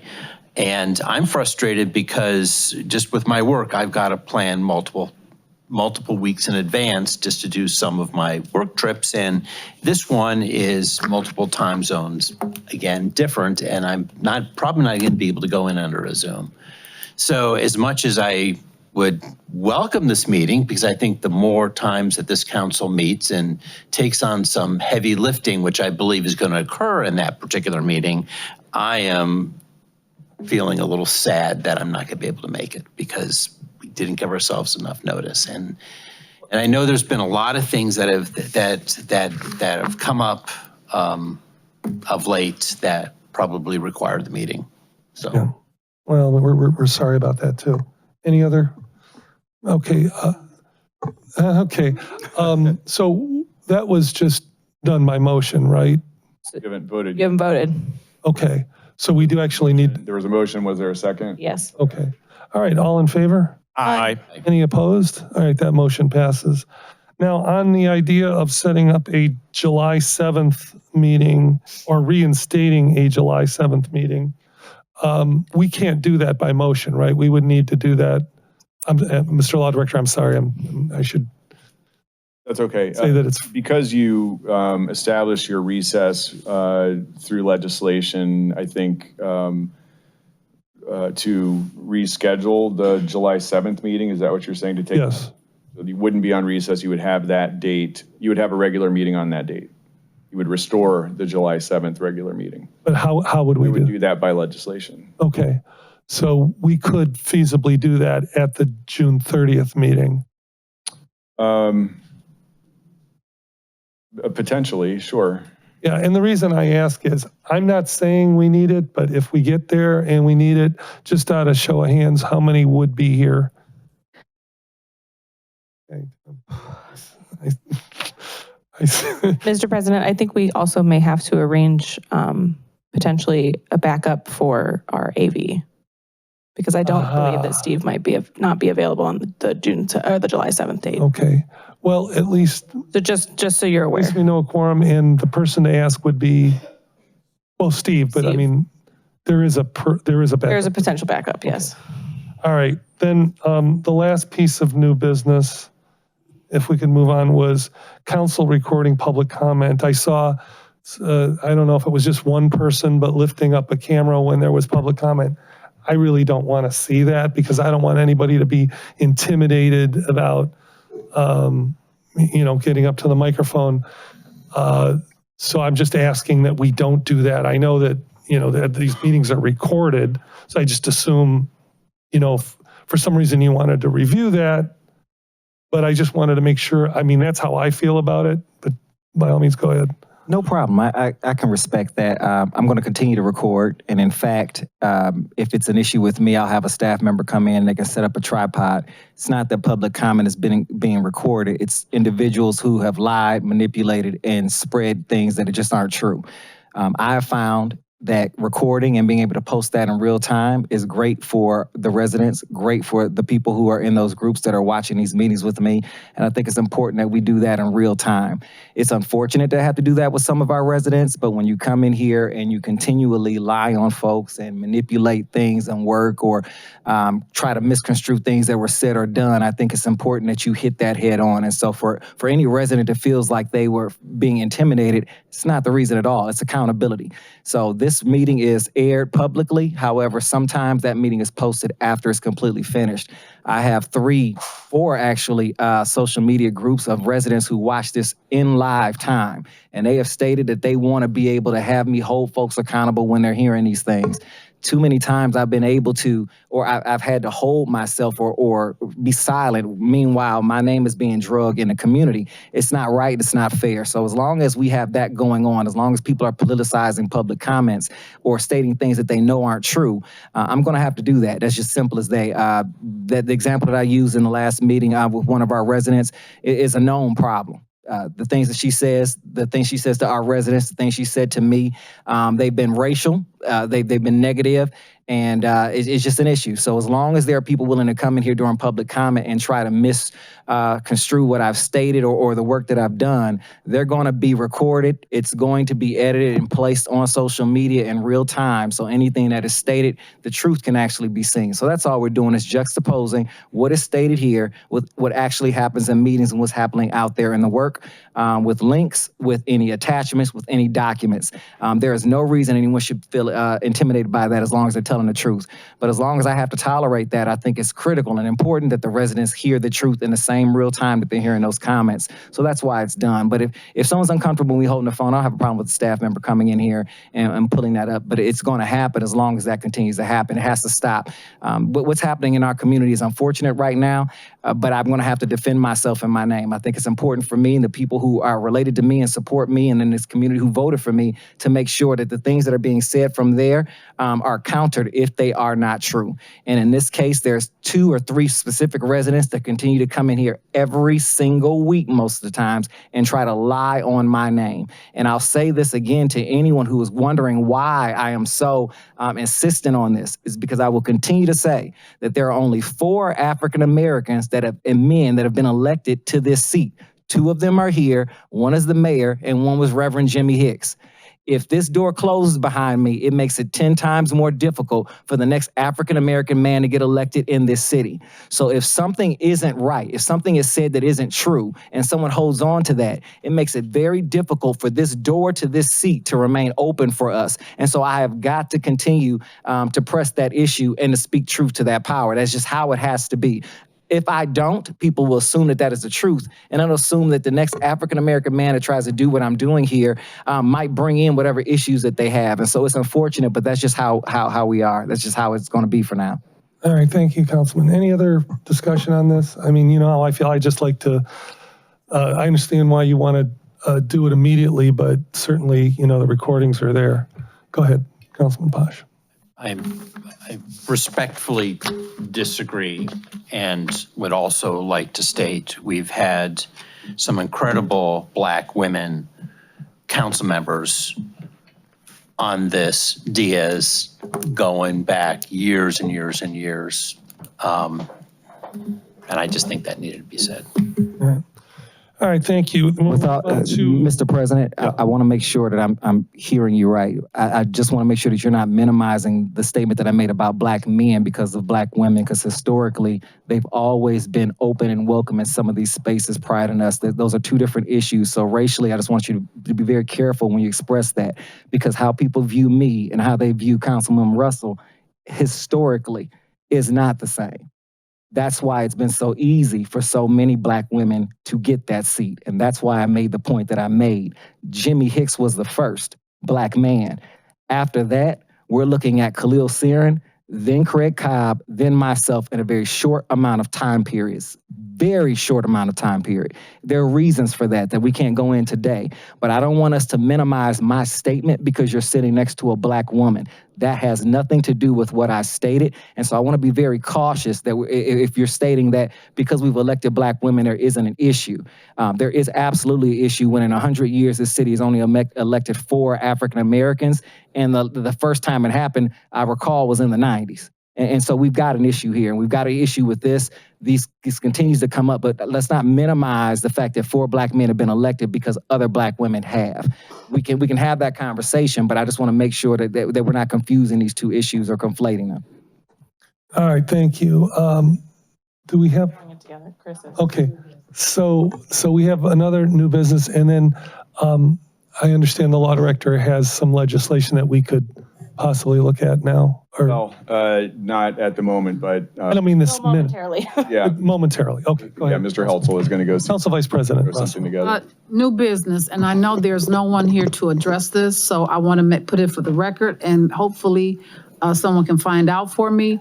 It was posted on Facebook that TWG, the contractor for the Noble Road Nobility Court, has run out of funds.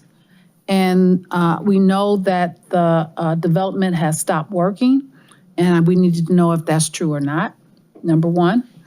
Number two, I have no idea what's going on with the plants and flowers on Noble Road. They look like they're dead.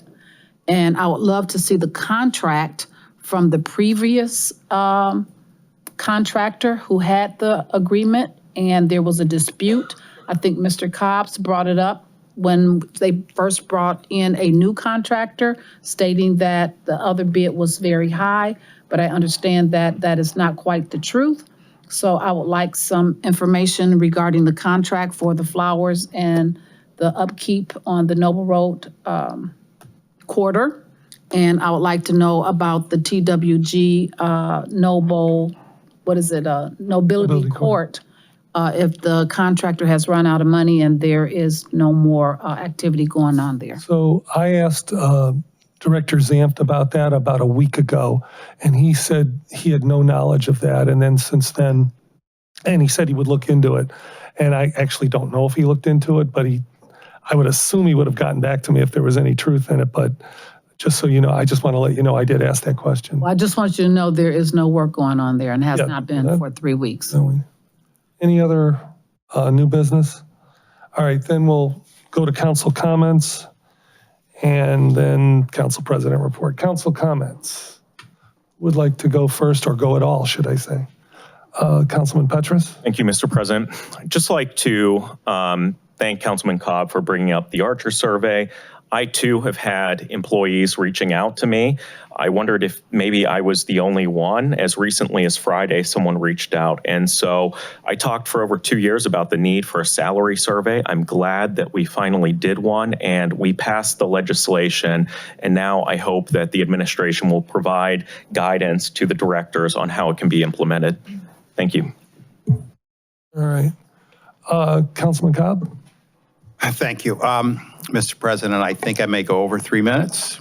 I could have a couple extra. Okay. I'm hungry though, just want to tell you that. Go ahead. No, I'm sorry. That was well, inappropriate. Here we go. Within hours of our emergency meeting last Friday, instead of the usual email blast about city events, residents received a message from the mayor stating that he has, quote, been subjected to a political lynching driven by those who have weaponized our community's unaddressed racist biases and hate for their own gain, manipulating fear and division to serve their interests, end of quote. That, quote, no special interests or outside forces should ever be able to override an election or block a duly elected mayor from doing the job they were chosen to do, end of quote. That, quote, a relic of America's darkest chapters, used for generations to justify slavery and the systemic subjugation of Black people, end of quote, has been, quote, weaponized against me, quote. When I saw the email, I wondered who are the special interests and outside forces at work in our city? He doesn't say. Nothing in the email offers any explanation for his comings and goings, off hours in the law department, or the odd timing of that occurring while interviews as part of an independent investigation were being held in the very same conference room where the laptop was found hidden. Frankly, lacking any facts, the email reads to me as if ChatGPT had a hand in drafting that message because nothing in it accurately reflects the Cleveland Heights that I know. In case anyone has forgot, the white voters of this city chose Sarin and another Black candidate in the city's first ever mayoral primary over an equally qualified white candidate who was a city council member. In fact, the white candidate only got 15% of the vote. Here is another fact. Until Janine Boyd resigned last year, white voters had elected a majority black city council to serve along with a black mayor. Here's another fact. As for Trumpian forces in the city having a hand in what is going on, as the mayor suggests in his email, I think the president got about 15% of the vote in Cleveland Heights in the last election, and that may be generous. I couldn't find the percentage numbers. So if the mayor is correct, within a year, and suddenly for no apparent reason, we're seeing a political lynch mob acting out of racial bias and prejudice against him simply and only because he is a black man. Frankly, I am disgusted. Let me say that again. I am disgusted that the mayor continues to play the race card, and although he isn't here tonight because he's having a meeting at St. Paul Church, I am pretty sure he's playing the race card again there. Some of my earliest childhood memories revolve around race from having spent a summer in 1961 in rural South Carolina drinking out of colored water fountains before the passage of the Civil Rights Act in 1964. Imagine the impression that leaves on a young child experiencing raw racial injustice for the first, but sadly not the last time. Therefore, I do not need to be educated about systematic racism or the vestiges of slavery because I have lived that experience firsthand. What the content of that email blast last Friday did was use accusations of race as a political tool to weaponize race to discourage honest dialogue and to try to silence legitimate questions over real and substantive concerns most of us in this city, regardless of race, have about the mayor's performance. When you use race as a shield from criticism or accountability, all you do is sow mistrust in this community, and that is what the mayor has done and continually does. Once again, the mayor has thrown gasoline on a fire he started. He's not made any attempt to put that fire out. He seems determined to burn this city to the ground. Let me conclude by saying this. We must remain open to honest conversations about race, about inclusion, and about the barriers that many of our residents still face. However, those conversations have to be rooted in facts, and nothing regarding the criticisms against this mayor have anything to do with race. I urge the residents to please reject the false narratives that the mayor is attempting to use to divide this city and distract us from his own failures of leadership. Thank you. All right, thank you, Councilman. Any other council comments? I couldn't have said it better myself. Thank you, Mr. Cobb. All right. We do have, before I do my comments, we do have a piece of legislation in front of us. And this is, this is basically just In case you simply to reinstate. The July 7th meeting, in case you want to have it. Yeah, the July 7th meeting, but in my copy, that's crossed out. Is that accidental? I would have, What it crosses out is the suspension of the July 7th. correct. So that portion you're looking at, that paragraph is from the 024-2025. I see. Okay. So it's amending that. It's a reference. This is what happens when you get something, just and you put your eyes on it for the first time. President Kuda? Sorry? President Kuda? Oh, yes. Does this mean, Director Hanna, that we have to have a meeting on the 7th? Or is it possible that if we don't have anything before us, that it doesn't need to happen? We could cancel it. You could cancel it in advance. Okay. Yeah. How far in advance? I would suggest do it 24 hours if you can. At least 20, yeah. All right, thank you. And I understand the concern. Yes, go ahead. I was going to make a motion to. Well, let me read it. Yeah, let Addie read it and then we'll. Add this to your agenda. You can. Tonight, since it's being walked on during the meeting. Oh yeah, we have to amend the agenda? Yeah. Okay. I don't know if you have to, but I think it would. Yeah, let's, we have a motion to amend the agenda. Mr. President, I'd like to motion to add this piece of legislation to first readings for adoption. So moved. That's a second. All right, and we have a second. Any discussion? All right, all in favor of amending the agenda? say aye. Aye. Aye. Any opposed? All right, the agenda is amended, and now the legislation. Okay, this will be ordinance number 133-2025 on first reading.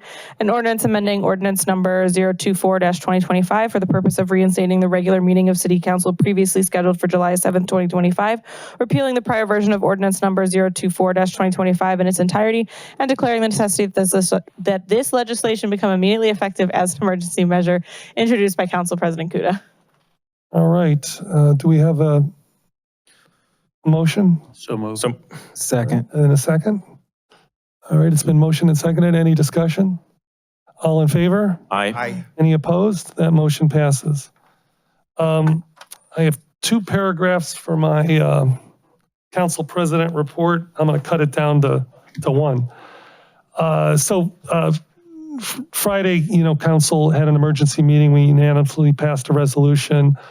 I want it to be clear, our law department had given a first person account to our police department about an alleged incident involving the mayor hiding his laptop computer in the law department room on the day of an investigation took place, likely with lawyers there regarding an incident between his wife and an employee. And I just want to say, as council president, I want to make sure there's no misunderstanding here. As council president, I neither wanted to ignore this incident or jump to any conclusion. I simply thought that we just want to know, did the mayor attempt to secretly record private conversations in our law department's meeting room? Unless the mayor is willing to answer that question now, I just want to see the legal process play out. And with that, I'm adjourning this meeting.